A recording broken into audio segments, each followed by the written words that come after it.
Welcome guys in another video of Nuhi's biology classes. Today we are going to start lecture number 2 of NCERT series. So आज हम पढ़ने वाले हैं pre fertilisation structure and events. Pre fertilisation structure and events. Pre fertilisation structures and events उन events को कहा जाता है जो फर्टिलाइजेशन से पहले होने वाला प्रोसेस है. आप ऐसे मान के चलिए बिल्कुल भाई किसी की शादी होनी है. क्या होना है? शादी. तो शादी से पहले कौन सी रस्म होती है? हल्दी की रस्म होगी, मेहंदी की रस्म होगी कि नहीं होगी, ये सब चीज़ें होंगी. तो इसको क्या कह सकते हैं हम? इसको कह सकते हैं प्री वेडिंग इवेंट्स. क्या बोल सकते हैं? Pre wedding events. शादी से पहले होने वाले इवेंट्स को प्री वेडिंग इवेंट्स बोला जाता है. उसी तरीके से फर्टिलाइजेशन से पहले होने वाले इवेंट्स को क्या बोलेंगे? Pre fertilisation events. अब अगर कुछ इवेंट्स हो रहे हैं तो वो प्लांट्स के किसी स्ट्रक्चर में ही तो होंगे ना. तो वो स्ट्रक्चर कौन कौन सी होती है, वही स्ट्रक्चर हम देखने वाले हैं. ठीक है बेटा, तो आप फोकस कीजिए. सभी अपनी एनसीईआरटी खोल लीजिए, अच्छे से एनसीईआरटी को ओपन कर लीजिए. हाइलाइटर ले लीजिए हाथ में. हाइलाइटर से हाईलाइट करना है. जिन जिन पॉइंट्स को हम हाईलाइट करते हुए चलेंगे उनको आपको हाईलाइट करते हुए चलना है. तो सबसे पहले आप देखिए, much before the actual flower is seen on a plant, the decision that the plant is going flower has taken place.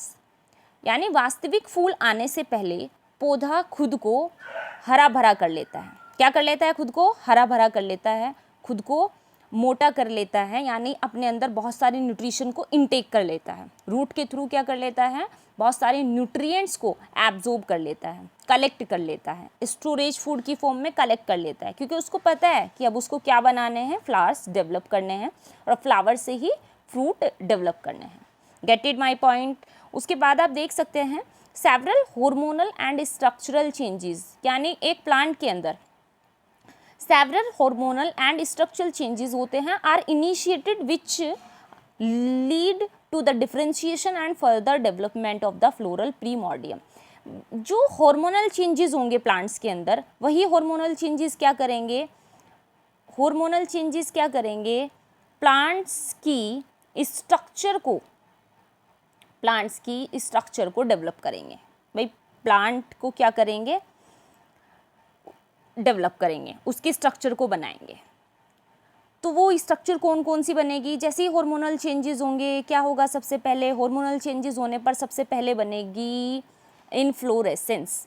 Underline कर लीजिए, हाइलाइटर से अंडरलाइन कर लीजिए. हाइलाइटर अगर आपके पास ग्रीन कलर का है तो ग्रीन कलर से, और अगर पिंक कलर का है तो आप पिंक कलर से हाईलाइट कर लीजिए please.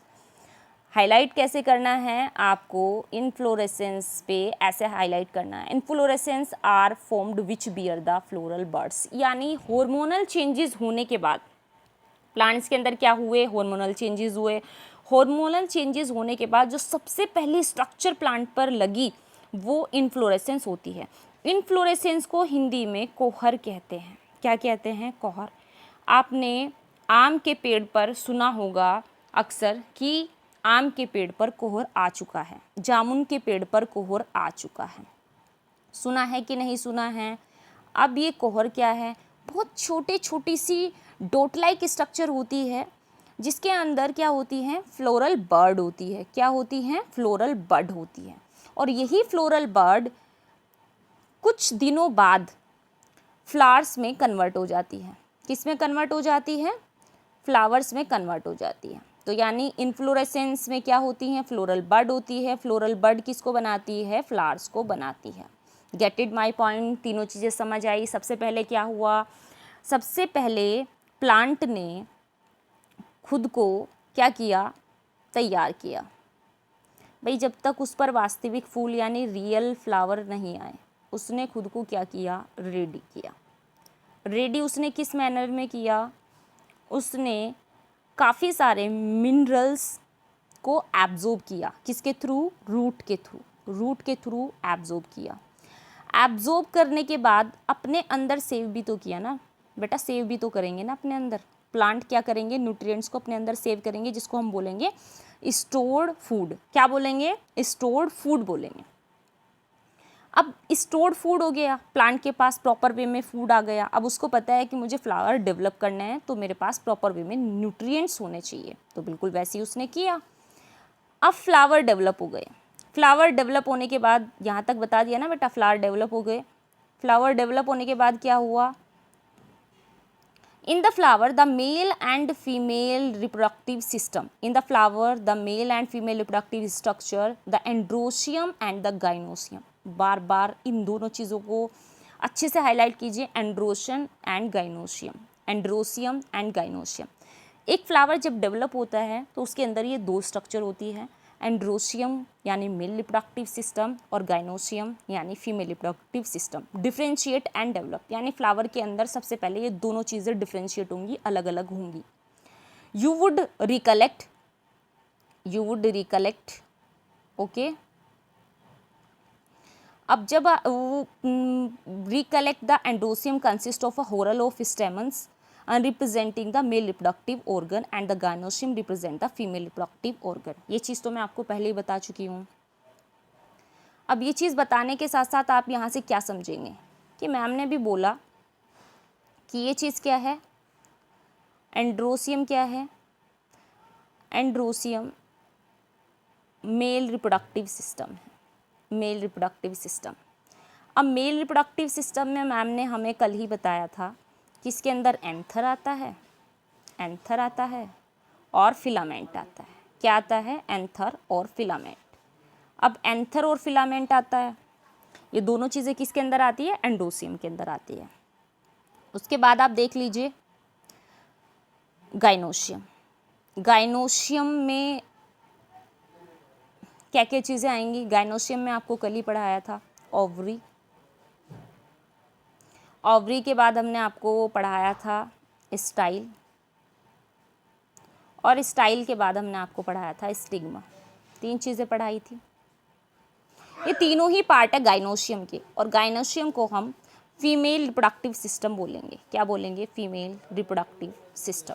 So female reproductive system में कौन कौन से ऑर्गन आपके आएंगे, ओवरी, स्टाइल, स्टिग्मा, जो कि आप कल पढ़ चुके हैं। तो एक फ्लावर के अंदर ये क्या हो जाते हैं, डिफ्रेंशिएट हो जाते हैं, और डिफ्रेंशिएट होने के बाद ये क्या करते हैं, अपने अपने वर्क को स्टार्ट करते हैं। तो अगर आप एंड्रोसियम को कलेक्ट करने की कोशिश करेंगे तो उसके अंदर क्या होते हैं, होरल होते हैं स्टेमन्स के। स्टेमन्स क्या चीज़ है, स्टेमन्स एंथर को ही कहते हैं। स्टेमन्स किसको कहते हैं, एंथर को ही स्टेमन्स कहते हैं।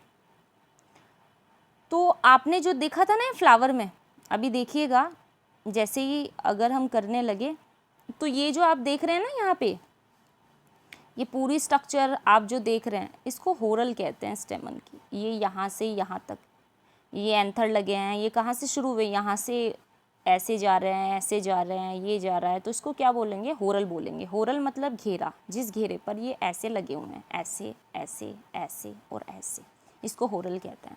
तो अगर आप एंड्रोशियम को रिकलेक्ट करने की कोशिश करते हैं तो उसके अंदर आपको काफ़ी सारे क्या मिलेंगे, स्टेमन्स मिलेंगे, जो कि रिप्रेजेंट करेगा, किसको रिप्रेजेंट करेगा, मेल रिप्रोडक्टिव सिस्टम को रिप्रेजेंट करेगा। किसको रिप्रेजेंट करने वाला है, मेल रिप्रोडक्टिव सिस्टम को। And the gynoecium represents the female reproductive system, और गाइनोशियम किसको रिप्रेजेंट करता है, फीमेल रिप्रोडक्टिव सिस्टम को। तो प्री फर्टिलाइजेशन में स्ट्रक्चर और इवेंट्स आपको बहुत अच्छे से समझ आए होंगे। अभी ये पूरा कंप्लीट नहीं हुआ है, ये तो एक बहुत छोटी सी समरी है जो हमने आपको बताई है। तो प्री फर्टिलाइजेशन में आपने क्या क्या चीज़ें पढ़ी, आपने सबसे पहले ये पढ़ा कि वास्तविक फूल आने से पहले प्लांट खुद को तैयार करता है, तैयार करने के बाद इन्फ्लोरेसेंस बनाता है, इन्फ्लोरेसेंस में ही कुछ बड होती है। क्या होती हैं, इन्फ्लोरेसेंस में कुछ बड होती है, और ये बड जाकर कुछ समय बाद यही बर्ड आपकी कन्वर्ट हो जाती हैं फ्लावर में। यही बर्ड किस में कन्वर्ट हो जाएगी, फ्लावर्स में हो जाएगी, और फ्लावर्स के अंदर फीमेल रिप्रोडक्टिव सिस्टम होता है और मेल रिप्रोडक्टिव सिस्टम होता है। फीमेल रिप्रोडक्टिव सिस्टम को गाइनोशियम, मेल रिप्रोडक्टिव सिस्टम को एंडोशियम कहते हैं। जब आप मेल रिप्रोडक्टिव सिस्टम को कलेक्ट करने की कोशिश करेंगे तो वहाँ बहुत सारे होरल्स होते हैं स्टेमन्स के, और इसको हम मेल रिप्रोडक्टिव ऑर्गन भी बोल सकते हैं। गाइनोशियम को फीमेल रिप्रोडक्टिव ऑर्गन बोल सकते हैं। तो यहाँ तक पॉइंट्स क्लियर हो गए, सबको क्लियर हो गई सब चीज़ें। आइएगा नेक्स्ट आइएगा बेटा, अगर नीट क्रैक करना है ना तो डेडिकेशन देनी पड़ेगी। अगर आपको कोई चीज़ें याद करनी है ना तो उसको याद करना पड़ेगा। तो आप इसको ऐसे याद कर सकते हैं कि जब किसी की शादी होती है तो शादी होने से पहले इवेंट्स होते हैं, शादी होने से पहले इवेंट्स होते हैं। इवेंट्स क्या क्या होते हैं? हल्दी वाला इवेंट्स होगा कि नहीं होगा, मेहंदी वाला इवेंट्स होगा कि नहीं होगा, संगीत इवेंट होगा कि नहीं होगा। अब इन इवेंट्स को मैनेज करने के लिए शॉपिंग होगी, सेविंग होती है। पेरेंट्स सेविंग करना बहुत पहले से शुरू कर देते हैं। Get it my point? अब आप क्या करेंगे, चीज़ों को लाइव एग्जाम्पल से जोड़ने की कोशिश करेंगे। ज़रूरी नहीं आप यही एग्ज़ाम्पल उठाएं, आप अपने एग्ज़ाम का कोई एग्ज़ाम्पल उठा सकते हैं कि जब हमारे एग्ज़ाम्स होते हैं सबसे पहले हम क्या करते हैं, लर्न करते हैं, फिर रिवीजन करते हैं, फिर रिवीजन करने के बाद कॉपी में लिख कर आते हैं, फिर हमारा रिजल्ट आता है।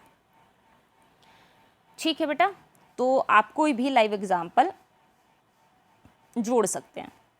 उसके बाद आप देखिएगा स्टेमन, माइक्रोस्पोरेंजियम एंड पोलन ग्रेन, बहुत इम्पोर्टेंट टर्मिनोलॉजी है। आप क्या कीजिए, इसको एक बॉक्स के अंदर बंद कर दीजिए, बिल्कुल ऐसे ही बंद कर दीजिए। बहुत इम्पोर्टेंट है, पहले ही बता दे रही हूँ, वेरी वेरी IMP, बोर्ड के पॉइंट ऑफ व्यू से भी बहुत ज़्यादा इम्पोर्टेंट है। क्योंकि आपको CBSE बोर्ड अगर देना है, क्वेश्चन पेपर में यहाँ से बहुत सारे क्वेश्चंस कई बार पूछे हुए हैं, तो बहुत अच्छे से अटेंटिव होकर आपको पढ़ना है। अटेंटिव माइंड चाहिए।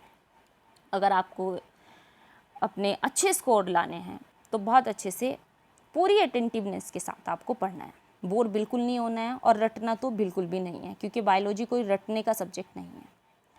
देखिएगा, आप सबसे पहले क्या करना है, चीज़ों को समझते हुए चलना है।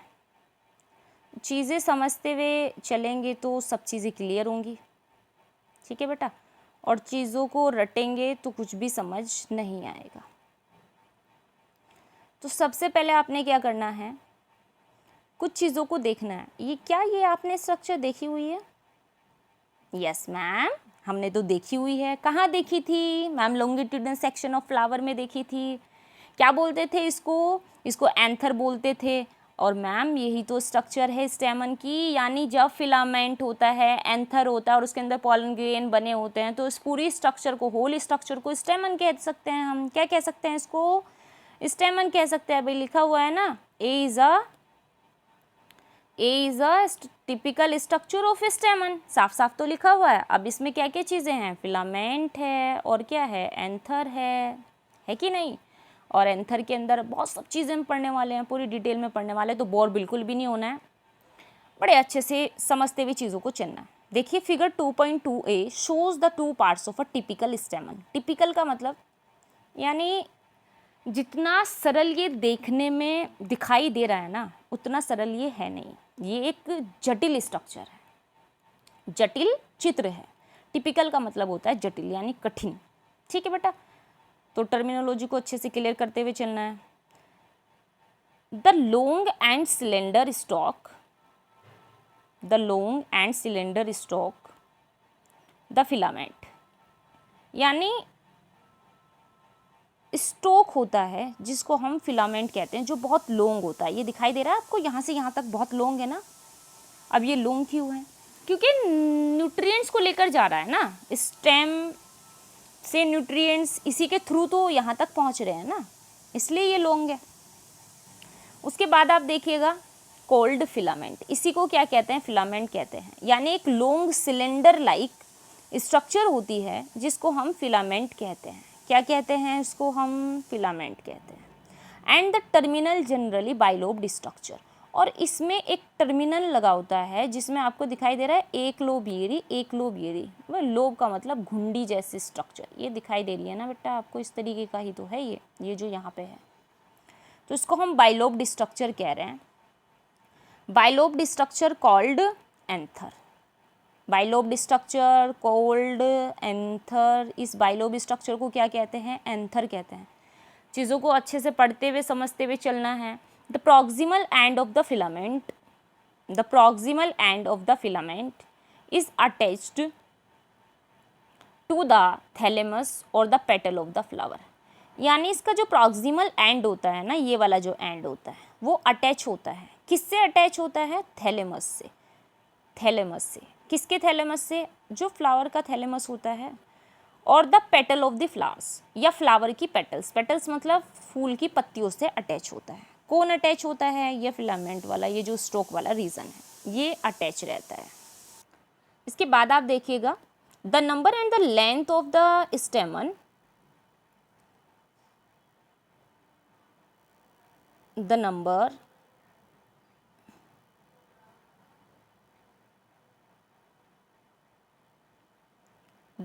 and the length of the stamens are variable in the flower। यानी जो फ्लावर होता है ना, जो एक फूल होता है, उस फूल में किसी भी फ्लावर में स्टेमन सेम नहीं होते हैं। अगर आप रोज़ का फ्लावर लेंगे तो आपको उसमें अनकाउंटेड स्टेमन देखने को मिलेंगे। आप सरसों का फ्लावर लेंगे, जो सरसों के पीले पीले फूल होते हैं, तो आप उसमें काउंट कर सकते हैं स्टेमन को कि 4 हैं या 5 हैं। आप उसमें ईजी वे में काउंट कर सकते हैं। आप केयरफुली ऑब्जर्वेशन कर सकते हैं, carefully observe each स्टेमन under dissecting microscope. यानी माइक्रोस्कोप के अंदर आप रखकर उसको देख सकते हैं, उसकी ऑब्जर्वेशन कर सकते हैं। Making neat diagrams would elucidate the range in shape and attachment of anthers in different flowers. यानी जो बिल्कुल स्पष्ट हो जाता है, इलूसिडेट मतलब जिसका पूरा स्पष्टीकरण हो जाता है कि जो एंथर की जो शेप होती है और उसका अटैच होने का जो तरीका होता है वो डिफरेंट फ्लावर्स में डिफरेंट होता है, डिफरेंट फ्लावर में डिफरेंट्स होता है, डिफरेंट फ्लावर में डिफरेंट होता है। ये बात आपको पता होनी चाहिए। तो यहाँ से जो बेसिक टर्मिनोलॉजी थी जो आपको हाईलाइट करके लेके चलनी थी, स्टेमन, फिलामेंट और एंथर, यही चीज़ें आपको हाईलाइट लेकर चलनी है, हाईलाइट करके चलनी है। क्योंकि बेसिक जो चीज़ें हैं वो आपको सिर्फ बेसिक को क्लियर करने के लिए, बहुत ज़्यादा कुछ इसमें इंपॉर्टेंट यहाँ नहीं था। अब देखिएगा आगे सब चीज़ें इंपॉर्टेंट आने वाली है इस पूरे पैराग्राफ में, जो कि आपको पूरे डिटेल में फोकस करते हुए पढ़ना है। अभी आप देखिएगा क्या लिखा हुआ है, typical angiosperm anther is bilobed. यानी जो एंजियोस्पर्म का जो एंथर होता है ना, वो बाइलोब्ड होता है। ये बात आपको पता होनी चाहिए। एंजियोस्पर्म्स का जो एंथर होता है वो क्या होता है? Bilobed. Angiosperms anther is bilobed with each lobe having 2 theca. बहुत इंपॉर्टेंट है, बोर्ड में क्वेश्चन आया हुआ है, बोर्ड में क्वेश्चन पूछा हुआ है कि जो बाइलोब्ड होता है उसमें कितनी थीका होती है? 2 थीका। 2 थीका बाइलोब्ड होता है। They are डायथीकस। डायथीकस इसलिए कहते हैं क्योंकि इसमें 2 यानी 2 थीका होती है। 2 थीका होती है। थीका क्या चीज़ होती है? और डाई यहाँ क्यों लगाया? डाई मीन्स होता है 2। डाई मीन्स क्या होता है? 2 होता है। Di means 2। और थीकस टर्मिनोलॉजी क्यों लगाई? क्योंकि उसमें थीका होती है ना, तो इसलिए हम इस पूरी टर्मिनोलॉजी को बोल सकते हैं ना भाई, ये जो एंजियोस्पर्म का एंथर होता है ये डाईथीकस होता है, एंजियोस्पर्म एंथर इज डायथीकस। तो आप एक स्मॉल पॉइंट भी यहाँ पर नोट डाउन कर सकते हैं। उसके बाद आप देखिएगा, often a longitudinal groove runs lengthwise separating theca. यानी एक ग्रूव बन जाता है। ये आपको जो ग्रूव दिखाई दे रहा है ना, यहाँ पर जो ये ग्रूव दिखाई दे रहा है रेड कलर का दिखाई दिया, ये वाला जो रेड आपको पॉइंट दिखना चाहिए, ये जो यहाँ दे रखा है, ये जो बिल्कुल रेड पॉइंट है, इसको ग्रूव कहते हैं। ये ग्रूव बन जाता है और ये क्या करता है? 2 थीका को क्या करता है? सेपरेट करता है, सेपरेट करने का काम करता है। चलिए आपको डायग्राम के थ्रू थीका दिखाते हैं कि क्या होती है थीका। देखिएगा एक बार, आप चीज़ों को समझने की कोशिश कीजिएगा। ये आप यहाँ से पूरी स्ट्रक्चर देखिए, हम जूम करके दिखा रहे हैं आपको, पूरी स्ट्रक्चर को देखिए। ये स्ट्रक्चर को हमने क्या किया, इसका टीएस कर लिया। एंथर का हमने क्या कर लिया? ट्रांसवर्स सेक्शन कट कर लिया। ट्रांसवर्स सेक्शन को कट करने पर हमें क्या समझ आया कि इसमें पॉलन सेक्स होती हैं। पॉलन सेक्स यानी जहाँ पर पोलन बनते हैं। ये दिखाई दे रही है आपको, 1 2 3 4 दिखाई दे रही है। कितनी पॉलन सेक्स होती हैं? 4 पॉलन सेक्स होती हैं कि नहीं होती हैं? और ये जो आपको दिखाई दे रहा है ना, ये वाला रीजन, एक बार ये जो आपको रीजन दिखाई दे रहा है, ये और ये थीका होती हैं, इसको थीका बोलते हैं। तो यहाँ पर क्या बनते हैं, पॉलन ग्रेन्स बनते हैं। जैसे ही पॉलन ग्रेन्स पूरा इसके अंदर भर जाते हैं तो यहाँ से क्या हो जाता है, ये स्प्रेड हो जाता है, ब्रस्ट हो जाता है, फट जाता है, और फटते ही क्या होता है, पॉलन ग्रेन बाहर ऐसे डॉट डॉट में आना शुरू हो जाते हैं। और जैसे ही डॉट डॉट में आएंगे, ये कहाँ जाएंगे, स्टिग्मा स्ट्रक्चर हमने आपको दिखाई थी कि नहीं, इस स्टिग्मा पर आ जाते हैं। ऐसी स्ट्रक्चर आपको कहाँ देखने को मिलेगी, स्टिग्मा पर ऐसे आ जाते हैं, और फिर ये स्टाइल के थ्रू कहाँ जाते हैं, ऑब्दी में जाते हैं, और फिर रिप्रोडक्शन होता है। तो ये चीज़ें आपको यहाँ स्ट्रक्चर से समझनी है, हम इसको इस वे में समझ सकते हैं। उसके बाद आप यहाँ पॉइंट्स को देखिए। Often a longitudinal grooves runs lengthwise separating the theca, यानी जो ग्रूव है लेंथवाइज चलेगा और सेपरेट करेगा थीका को। Let us understand the various types of tissues and their organisation in the transverse sections of anther. तो यानी समझने की कोशिश करते हैं कि एंथर के ट्रांसवर्स सेक्शन में टिश्यूज होते हैं जो कि काफ़ी सारे स्ट्रक्चर को बनाने में पार्टिसिपेट करते हैं। अब वो कौन कौन सी स्ट्रक्चर बनेगी, the bilobed nature of an anther is very distinct in the transverse sections of the anther. Bilobed जो नेचर होती है एंथर के अंदर, वो बिल्कुल बटी हुई होती है और हम इसको बहुत अच्छे से देख सकते हैं। The anther is 4 sided. Anther क्या होता है, 4 साइडेड होता है, आपको उसमें 4 साइड देखने को मिल सकती है, इसलिए हम इसको टेट्रागोनल बोलेंगे। हाईलाइट कर लीजिए, the anther is 4 sided, the anther is bilobed, the anther is dithecous. किसका एंथर, एंजियोस्पर्म का। आप इसको क्या कर लीजिए, अंडरलाइन कर लीजिए। कंसिस्टिंग ऑफ 4 माइक्रोस्पोरेंजिया, और इसके अंदर क्या होते हैं, जो एंथर होती है, एंथर 4 साइडेड होता है जिसको हम टेट्रागोनल बोलते हैं, और इस टेट्रागोनल में 4 माइक्रोस्पोरेंजिया होते हैं। माइक्रोस्पोरेंजिया होते हैं। माइक्रोस्पोरेंजिया क्या चीज़ होती है, अभी हम आपको बहुत अच्छी वे में बताने वाले हैं कि माइक्रोस्पोरेंजिया क्या चीज़ होती है। Located at the corners 2 in each lobe, यानी एक लोब जो एंथर की है ना, ये एक लोब है, ये दूसरी लोब है एंथर की। भाई आप एंथर की स्ट्रक्चर ऐसे ही तो देख रहे हैं ना, यही तो एंथर की स्ट्रक्चर देख रहे हैं। तो ये एक लोब हो गई, लोब नंबर आप इसको 1 नाम दे दीजिए, इसको लोब नंबर 2 आप दे दीजिए 2। उसके बाद आप देख सकते हैं 2 लोब होती हैं। 2 लोब में लेकिन आपको पॉलन सेक्स कितने दिखाई दिए थे, एक लोब के अंदर 2 पॉलन सेक्स बताए थे कि नहीं अभी स्ट्रक्चर में, तो इसमें भी कितने होंगे, 2 होंगे कि नहीं। अब यहाँ से हम बोल सकते हैं A B C D।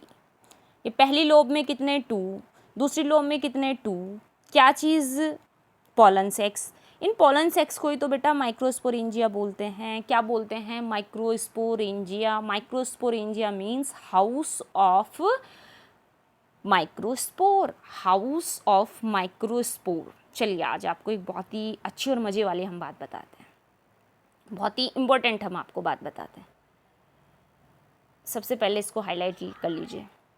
आपके पास आपका घर है जो आपके मम्मी पापा ने बनाया है, तो इसमें क्या है, मम्मी पापा का रूम डिफरेंट है, आपका स्टडी रूम डिफरेंट है, आपका ड्राइंग रूम डिफरेंट है, किचन डिफरेंट है, वॉशरूम डिफरेंट है कि नहीं।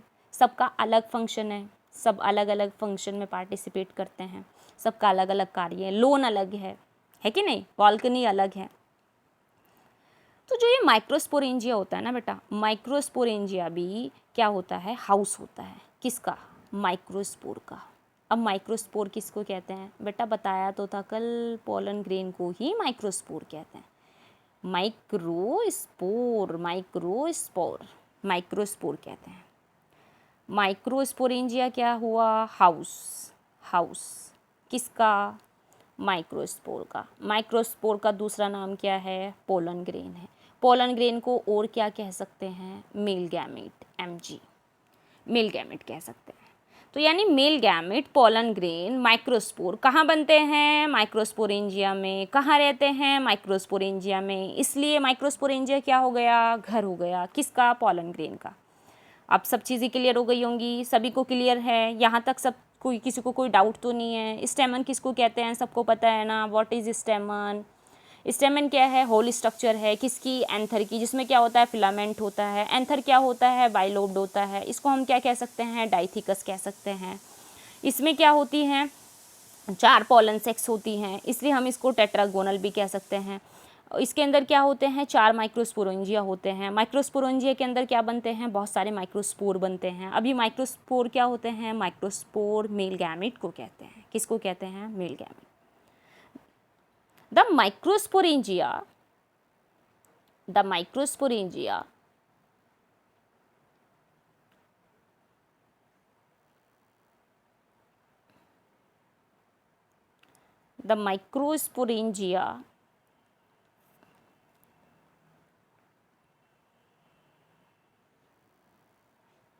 Develop further and become pollen sacs.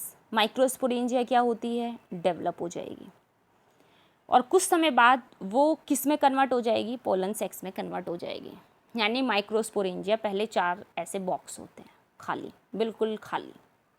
आप ऐसे समझ लीजिए भाई, ऐसे आप यहाँ से ये बना लीजिए बाइलोब्ड, किसकी? एंथर की। ये आपने एंथर की स्ट्रक्चर बना ली पूरी। आप समझने के लिए तो बनाएंगे ना कुछ तो स्ट्रक्चर ड्रॉ करके समझेंगे ना। तो आपको पता होना चाहिए माइक्रोस्पोरेंजिया एक टर्मिनोलॉजी है जो बाद में जाके कन्वर्ट किस में हो गई? पोलन सेक्स में। पोलन सेक्स में जाके कन्वर्ट हो गई है। ठीक है, उसके बाद आप देख सकते हैं the extend longitudinally although the length of the anther and packed with pollen grains. यानी मैच्योरिटी आने पर लंबाई में बढ़ेगी, ऐसे लंबाई में बढ़ेगी। और जब लंबाई में बढ़ेगी तो क्या होगा भाई? साइज़ बढ़ेगा। साइज़ बढ़ेगा तो मैच्योरिटी आएगी। मैच्योरिटी आएगी तो हार्मोनल चेंजेस होंगे। हार्मोनल चेंजेस होंगे तो पोलन ग्रेन डेवलप होंगे। पोलन ग्रेन डेवलप होंगे यानी बहुत सारे पोलन ग्रेन इसके अंदर बनेंगे। अभी आप देखिएगा structure of microsporangia. Structure of microsporangia, microsporangium की स्ट्रक्चर कैसी होती है? In a transverse section a typical microsporangium appears near circular in outline. यानी ट्रांसवर्स सेक्शन में एक टिपिकल माइक्रोस्पोरेंजियम अपीयर होना शुरू हो जाता है। नियर का मतलब पास में, सर्कुलर इन आउटलाइन यानी जो चकोर गोला है ना, इसके बिल्कुल पास में ऐसे अपीयर होना शुरू हो जाता है, दिखना शुरू हो जाता है। अब दिखना शुरू, ये वाली चीज़ ये दिखनी शुरू हो गई कि नहीं हो गई शुरू? यहाँ पे आप देखिएगा भाई, सर्कुलर लाइन में ही तो दिखना शुरू हुई है। इसी को तो बोल रहे हैं, इसी को तो हम ये चीज़ बोल रहे हैं। ठीक है बेटा, तो ये दिखना शुरू हो जाता है। Packed are with pollen grains. Section a typical microsporangia appears near a circular in outline. It is generally surrounded by 4 wall of layers. और इसके चारों ओर क्या होती है? 4 लेयर होती है। कितनी लेयर होती हैं? 4 लेयर होती हैं। अब वो 4 लेयर किस चीज़ की होंगी? 4 लेयर होगी तो उन 4 लेयर का कुछ नाम भी होगा। पहली लेयर को बोलेंगे एपिडर्मिस, दूसरी को बोलेंगे एंडोथीसियम। बेटा क्वेश्चन आया बोर्ड में, CBSE बोर्ड में क्वेश्चन पूछ रखा है। ठीक है, बड़े अच्छे से पढ़ना। बाइलोब्ड और थीका वाला भी क्वेश्चन पूछा हुआ है, बहुत अच्छे से ध्यान दे करके समझिए, क्योंकि 1 नंबर में MCQs में क्या आ जाए नहीं पता लगता। बहुत इंपॉर्टेंट है क्वेश्चन। हम नीट के भी डिस्कस करेंगे और बोर्ड के क्वेश्चन भी डिस्कस करेंगे, लेकिन जैसे जैसे हमारा चैप्टर पूरा होता जाएगा, चैप्टर पूरा होने के बाद हम अपने चैप्टर से आने वाले सभी क्वेश्चंस को कवर करेंगे। सबसे पहले हमें टॉपिक क्लियर करना जरूरी है। ठीक है, तो लेयर कौन कौन सी होगी? Epidermis, endothecium, middle layers and tapetum. Middle layers and tapetum. Tapetum से तो बहुत बार क्वेश्चन पूछे जाते हैं, बहुत बार क्वेश्चन पूछे जाते हैं। टैपिटम तो 4 लेयर होती हैं इसके अंदर। कितनी लेयर होती हैं? 4 लेयर होती हैं। दोबारा से पढ़िए, तो कितनी लेयर होती है इसके अंदर? तो 4 लेयर होती है। 4 लेयर में क्या क्या चीज़ें होती हैं? एपिडर्मिस, एंडोथीसियम, मिडल लेयर और टैपिटम। तो उसका आप एक न्यूमोनिक बनाइए सबसे पहले तो। एपिडर्मिस, एपिडर्मिस, उसके बाद एंडोथीसियम, एंडोथीसियम के बाद मिडल लेयर एमएल, एमएल के बाद tapetum, tapetum, tapetum. AP and तक गई एमएल लेकर चाय पीने। एपी एक बच्ची का नाम आप मान लीजिए। एपी एंड मतलब जहाँ तक उसको जाना था। एपी एंड तक गई एमएल लेकर, एमएल मतलब मेडिकल। एपी एंड तक गई एमएल लेकर चाय पीने। टी मतलब चाय, टी मतलब चाय, या टैप आप मान लीजिए। एपी एंड तक गई एमएल लेकर टैप पर। टैप मतलब टंकी, टंकी पर गई। तो आप ऐसे 4 लेयर के नाम याद रख सकते हैं। एपी एंड तक गई एमएल लेकर टैप पर। AP means epidermis, endo means endothecium, ML means middle layer, tap means tapetum. तो 4 लेयर होती हैं। किसकी 4 लेयर होती हैं भाई? 4 लेयर अभी किसकी बताइए आपको? जो माइक्रोस्पोरेंजियम है वो 4 लेयर से सराउंडेड रहता है। आपका जो ये माइक्रोस्पोरेंजिया है ना, जो इस तरीके की स्ट्रक्चर है, ये माइक्रोस्पोरेंजिया है, ये 4 लेयर से सराउंडेड रहता है। गॉड ने देखो कितना ब्यूटीफुल क्रिएशन बनाया है, क्योंकि इसके अंदर बहुत सारे पोलन ग्रेन बनने हैं और इन पोलन ग्रेन को सेव रखने के लिए गॉड ने इसके चारों ओर 4 लेयर बनाई हैं। कितनी लेयर बनाई हैं? 4 लेयर बनाई हैं, ताकि ये चारों लेयर इसको प्रोटेक्ट कर पाए। किसको प्रोटेक्ट कर पाए? पोलन सेक यानी माइक्रोस्पोरेंजियम को। और माइक्रोस्पोरेंजियम को क्यों प्रोटेक्ट कर रही है? क्योंकि यहाँ पर बहुत सारे माइक्रोस्पोर बन रहे हैं। क्या बन रहे हैं? माइक्रोस्पोर। इस तरीके के माइक्रोस्पोर डेवलप हो रहे हैं, जो डॉट डॉट स्ट्रक्चर आपको दिखाई दे रही है। तो चीज़ें बहुत ज़्यादा अंडरस्टैंडिंग लेवल की हैं। आपको अटेंटिवनेस के साथ इनको समझते हुए चलना है। 4 लेयर जब गॉड ने इसके चारों ओर लगाई है, तो देखिए हर लेयर का कितनी इम्पोर्टेंस होगी। बोर्ड में हर बार क्वेश्चन पूछा हुआ है, यहाँ से बहुत क्वेश्चन पूछे जाते हैं, तो आपको इतना क्लियर होना चाहिए। उसके बाद आप देखिएगा 4 लेयर हो गई। The outer 3 wall layers perform the functions of protection and help in dehiscence of anther to release the pollen. यानी जो आउटर 3 लेयर्स होती हैं, आउटर 3 लेयर्स अभी हमने आपको बताया ना, 1 2 3 और ये हो गई 4। ये वाली लेयर, ये लेयर और ये लेयर क्या करती है? प्रोटेक्शन करती है। किसकी? माइक्रोस्पोरेंजियम की या माइक्रोस्पोरेंजिया की और माइक्रोस्पोर्स की प्रोटेक्शन करती है, हेल्प करती है, डिहिसेंस में हेल्प करती है, anther to release the pollen. तभी एंथर क्या कर पाता है? रिलीज कर पाता है पॉलन ग्रेन को। द इनर मोस्ट वो लेयर इज टैपिटम। सबसे अंदर वाली जो लेयर है, सबसे अंदर वाली जो लेयर है, ये वाली लेयर, ये टैपिटम है। और टैपिटम क्या करती है? It is provide nourishment developing pollen grain. It is provide nourishment to the pollen grain. Underline कर लीजिए, टैपिटम क्या करती है? नरिशमेंट को प्रोवाइड कराती है पोलन ग्रेन को। Cells of the tapetum possess dense cytoplasm. Tapetum के अंदर क्या होता है? बहुत ही घना साइटोप्लाज्म होता है। मान लो ये टैपिटम है, आप ऐसे मान के चलिए ये टैपिटम है। तो जो टैपिटम की लेयर है, यहाँ पर बहुत ही घना साइटोप्लाज्म होता है। क्या होता है? साइटोप्लाज्म। और साइटोप्लाज्म में आपको पता है न्यूट्रिएंट्स होते हैं। क्या क्या न्यूट्रिएंट्स होते हैं? प्रोटीन्स होती हैं, फैट्स होती हैं, वाइटमिन्स होते हैं, होता है कि नहीं? Proteins, fats, vitamins, carbohydrate, water, minerals, micronutrients, okay, बहुत सब चीज़ें होती है। तो ये नरिशमेंट किसको देगा? पोलन ग्रेन को देगा, क्योंकि यहाँ पे डेंस साइटोप्लाज्म है। तो डेंस साइटोप्लाज्म क्या करता है? नरिश करता है पोलन ग्रेन को। Cells of the tapetum possess dense cytoplasm and generally have more than 1 nucleus. इसके अंदर क्या होता है? मोर देन 1 न्यूक्लियस होता है। Can you think of how tapetal cells could become binucleate? क्या आप सोच सकते हैं कि कितनी टैपिटल सेल्स कन्वर्ट हो जाएगी बाइन्यूक्लिएट में? बाइन्यूक्लिएट मतलब 2 nucleus. When the anther is young a group of compactly arranged homogeneous cells called the sporogenous tissues. यानी जब एंथर यंग हो जाता है, यंग होने के बाद क्या करता है, उसकी जो सेल्स होती है आपस में कॉम्पैक्ट हो जाती है। कॉम्पैक्ट का मतलब इस तरीके से सेल्स कॉम्पैक्ट होने लगती है, थिक होने लगती है। कॉम्पैक्ट का मतलब थिक होने लगती है, और उसको क्या कहते हैं, स्पोरोजीनस टिश्यूज कहते हैं। Occupies the centre of each microsporangium. और कहाँ होती है ये, माइक्रोस्पोरेंजियम के सेंटर में होती है। माइक्रोस्पोरेंजियम के सेंटर में होती है। तो ये जो आपने स्ट्रक्चर पढ़ी है, ये जो पूरी आपने लेयर पढ़ी है, आपको ये सब चीज़ें क्लियर तब होंगी जब आप ये स्ट्रक्चर देखेंगे। यहाँ जाइए आप, ये स्ट्रक्चर मैं कहाँ से लेकर आई हूँ, ऊपर वाला। आपने जो ये वाली स्ट्रक्चर देखी है,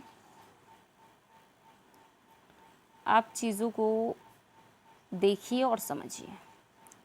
आपने जो ये स्ट्रक्चर देखी है ना, ये पॉलन सेक है 1, 2, 3 एंड 4। तो यहाँ पे आपको क्या दिखाई दे रहा है, सबसे पहले आपको दिखाई दे रहा है कनेक्टिव टिश्यू। क्या दिखाई दे रहा है, कनेक्टिव टिश्यू। कनेक्टिव टिश्यू क्या करता है, कनेक्टिव टिश्यू सेल्स को कनेक्ट करके रखता है। उसके बाद आपको दिखाई दे रही है एपिडर्मिस। एपिडर्मिस मतलब आउटर लेयर। उसके बाद दिखाई दे रही है एंडोथीसियम। एंडोथीसियम मतलब सेकेंड लेयर। उसके बाद आपको बीच में दिखाई दे रहे हैं स्पोरोजीनस टिश्यू। ये यहाँ बीच में स्पोरोजीनस टिश्यूज़ होते हैं। और सबसे अंदर वाली लेयर को हम क्या कहेंगे, टैपिटम कहेंगे, जो कि नरिशमेंट देगी। किसको नरिशमेंट देगी, पोलन ग्रेन को नरिशमेंट देगी। उसके बाद आप देख सकते हैं मिडल लेयर भी प्रेजेंट है। तो जो एंथर है, एंथर के अंदर किस तरीके की वॉल और अरेंजमेंट है वो आप यहाँ से समझ सकते हैं। आपको सीक्वेंस में लर्न होने चाहिए। जैसे मैंने आपको बोला एपी एंड तक एमएल लेकर टैप पर गई, तो आप एक न्यूमोनिक बना सकते हैं। एपी एंड तक, एपी एक लड़की है, कहाँ तक गई, एंड तक गई, यानी जहाँ तक उसको जाना था। क्या लेकर गई, एमएल लेकर गई। कहाँ गई एमएल लेकर, टैप पर यानी टंकी पर। टैप यानी टंकी, टैप मतलब tapetum. AP means epidermis, and means endothecium, ML means middle layer और टैप मीन्स टैपिटम। तो ये आपका सीक्वेंस है 1, 2, 3 एंड 4। ऐसे आपको चीज़ों को याद रखना है। स्पोरोजीनस टिश्यू कहाँ होता है, माइक्रोस्पोरेंजिया के सेंटर में स्पोरोजीनस टिश्यू होता है। क्या होता है, स्पोरोजीनस टिश्यू होता है। अगर आप एक बहुत छोटे से छोर की आप एक टीएस देखने लगे, यानी इस वाले रीजन को, तो आपको सेलुलर लेवल पर कुछ इस तरीके से दिखाई देगा। अभी आपको सेलुलर लेवल समझने की ज़रूरत है, क्योंकि यहाँ से क्वेश्चन पूछे जाते हैं। तो आपको चीज़ों को क्लियर करते हुए लेकर चलना है। देखिए सबसे पहले क्या दिखाई दिया, एपिडर्मिस, यानी सबसे आउटर लेयर एपिडर्मिस होती है। तो एपिडर्मिस इस तरीके की सेल अरेंजमेंट से बना होता है। फिर उसके बाद क्या आएगी, एंडोथीसियम। भाई एपिडर्मिस एंडोथीसियम क्या करती है, प्रोटेक्ट करती है। किसको प्रोटेक्ट करती है, माइक्रोस्पोरेंजिया को प्रोटेक्ट करती है। मिडल लेयर भी क्या करती है, प्रोटेक्ट करती है। फिर क्या आएंगे, माइक्रोस्पोर मदर सेल्स आएंगी। माइक्रोस्पोर मदर सेल्स क्या करेंगी, माइक्रोस्पोर को बनाएंगी। किसको बनाएगी, पोलन ग्रेन को। पोलन ग्रेन को ही तो माइक्रोस्पोर बोलते हैं बेटा। तो माइक्रोस्पोर मदर सेल्स किसको बनाएंगे, माइक्रोस्पोर पोलन ग्रेन को बनाएंगे। टैपिटम क्या करेगी, नरिश करेगी पोलन ग्रेन को। किसको नरिश करेगी, पोलन ग्रेन को। टैपिटम किसको नरिश करेगी, पोलन ग्रेन को। ये आप कंप्लीट स्ट्रक्चर देख सकते हैं एक एंथर की सेलुलर लेवल स्ट्रक्चर है। ये तब की स्ट्रक्चर है जिस समय पोलन ग्रेन बहुत सारे डेवलप हो जाते हैं, और डेवलप होने के बाद पोलन ग्रेन बाहर निकल जाते हैं। पोलन ग्रेन्स क्या होते हैं, बाहर निकल जाते हैं प्रेशर के कारण, क्योंकि बहुत सारे पोलन ग्रेन्स डेवलप हुए हैं। और कैसे डेवलप हुए हैं, मान लो आप एक पॉलीथीन लीजिए और पॉलीथीन में आप बहुत सारे स्टोन डाल लीजिए या मार्बल्स डाल लीजिए। डालते जाइए डालते जाइए डालते जाइए। जब आप उसको बहुत सारे मार्बल से फिल कर देंगे पॉलीथीन को, या आप बहुत सारे स्टोन उसके अंदर डाल देंगे, तो पॉलीथीन क्या हो जाएगी, ब्लास्ट हो जाएगी, फट जाएगी। पॉलीथीन से बाहर आ जाएंगे मार्बल्स और स्टोन। तो उसी तरीके से जैसे जैसे प्रेशर बढ़ता जाएगा ना पोलन ग्रेन का, तो लेयर क्या हो जाएगी, यानी जो एपिडर्मिस है ना, टैपिटम है, क्या हो जाएगी, ब्लास्ट हो जाएगी, टूट जाएगी। और टूटने के बाद पोलन ग्रेन बाहर हो जाएगा, यानी पोलन ग्रेन रिलीज हो जाएगा। Pollen grain will be release, pollen grain will be release. तो यहाँ से आपको डायग्राम बड़े अच्छे से समझ आ गया होगा। उसके बाद आप एक टर्मिनोलॉजी देखिए। टर्मिनोलॉजी में क्या लिखा हुआ है, microsporogenesis. Microsporogenesis, it is a process by which microspore formed। तो माइक्रोस्पोर फॉर्म्ड होना, जिसको कहते हैं वो एक प्रोसेस है जिसको हम माइक्रोस्पोरोजेनेसिस कहते हैं। As the anther develops, the cells of the sporogenous tissues undergo meiotic division। यानी जिस समय पोलन ग्रेन डेवलप होगा, जो स्पोरोजिनस टिश्यू आपने भी पढ़ा है SG, ये कहाँ जाएगा? मियोसिस डिवीज़न में जाएगा। अच्छा, मियोसिस में क्या होता है, किसी को पता है क्या? कोई बता पाएगा मियोसिस में क्या होता है? सबने पढ़ रखा है, सबको पता है मियोसिस क्या होता है, माइटोसिस क्या होता है। क्लास 9 से आप पढ़ते आ रहे हैं, जहाँ से आपने सेल वाला चैप्टर पढ़ना शुरू किया था क्लास 9 में। Cell is a fundamental unit, okay, वहाँ से आप पढ़ते हैं मियोसिस माइटोसिस। कोई डिफरेंस बताएगा क्या होता है? चलिए कोई बात नहीं, हम बता देते हैं क्या डिफरेंस होता है। तो डिफरेंस होता है, एक सेल 2n होती है, यानी डिप्लॉइड सेल होती है, और उस डिप्लॉइड सेल से 4 हैप्लॉइड सेल बनती है, 4 हैप्लॉइड सेल बनती है, यानी 4 डॉटर सेल डेवलप हो जाती है। एक सेल से 4 डॉटर सेल डेवलप होती है, और जो मदर सेल्स होती है वो डिप्लॉइड होती है, लेकिन जो डॉटर सेल्स होती है वो हैप्लॉइड होती है, उनमें क्रोमोसोम नंबर n होता है। ये मियोसिस का प्रोसेस है। मतलब हमने आपको बहुत ही कॉन्स्ट्रिक्ट वे में बताया है, पूरा प्रोसेस पढ़ाने का तो देखिए यहाँ पे नहीं है, क्योंकि हम NCERT का एक्सप्लेनेशन कर रहे हैं। जब ये टॉपिक हम 11वीं क्लास में लेकर आएंगे तो आपको पूरा एक्सप्लेन करेंगे अच्छे से। तो अभी आपने क्या देखा कि माइक्रोस्पोरोजेनेसिस किसे कहते हैं? It is a process by which microspore is formed. Microspore is formed as each cell of sporogenous tissue is capable of giving rise to a microspore tetrad। Tetrad का मतलब क्या होता है कि जब स्पोरोजिनस टिश्यू मियोसिस डिवीज़न करता है तो ये टेट्रेड में कन्वर्ट हो जाता है। अब टेट्रेड कैसे कहते हैं? टेट्रेड यानी इस तरीके की स्ट्रक्चर, 1 2 3 4। टेट्रेड इस तरीके की स्ट्रक्चर होती है। Each one is potential pollen microspore mother cell, और प्रत्येक के अंदर पोटेंशियल होता है कि वो माइक्रोस्पोर मदर सेल्स को फॉर्म्ड करता है। The process of formation of microspores from a pollen mother cell. Pollen mother cell को PMC भी कहते हैं, पोलन मदर सेल PMC भी कहते हैं। Through meiosis is called microsporogenesis. तो अभी हमने आपको यही बात तो बताई थी, तो आपको क्या करना है? अंडरलाइन करना है इस चीज़ को, द माइक्रोस्पोर। तो पोलन मदर सेल से क्या बनेगा? माइक्रोस्पोर बनेगा, यानी पोलन ग्रेन बनेगा। उसके बाद आप देखिएगा, the microspores as they are formed are arranged in a cluster of 4 cells. Microspore, cluster का मतलब होता है गुच्छों के रूप में। तो माइक्रोस्पोर क्या होगा? माइक्रोस्पोर क्लस्टर की फॉर्म में बनेगा 4 सेल्स के। The microspore tetrad. टेट्रेड अभी हमने आपको बना के दिखाया। As an anther mature and dehydrate. जैसे ही एंथर मैच्योर होगा वो डिहाइड्रेट होना शुरू हो जाएगा। डिहाइड्रेट मतलब पानी की कमी आ जाएगी। तब माइक्रोस्पोर्स, क्यों पानी की कमी आ गई? क्योंकि उसने अपना सारा नरिशमेंट तो पोलन ग्रेन को दे दिया ना भाई, इसने अपना सारा नरिशमेंट तो किसको दे दिया? पोलन ग्रेन को दे दिया ना। अब ये तो डिहाइड्रेट होगा ही कि नहीं होगा? हमारे पेरेंट्स हमारे लिए पूरी लाइफ लॉन्ग डेडिकेटेड रहते हैं, तो वो सब कुछ तो हमें दे देते हैं ना अपना, मतलब अपनी सेविंग्स हमारे ऊपर लगा देते हैं, हमारी एजुकेशन में लगा देते हैं, अपनी लाइफ को हम पर डेडिकेटेड कर देते हैं। तो फिर उनके पास क्या आ जाती है? एजिंग आ जाती है। तो उसी तरीके से जो माइक्रोस्पोर होते हैं और जो आपका एंथर हो जाता है, एंथर क्या हो जाता है? डिहाइड्रेट हो जाता है और पोलन ग्रेन मैच्योर हो जाते हैं। So dissociated from each other the develop into the pollen grains. उसके बाद क्या होगा?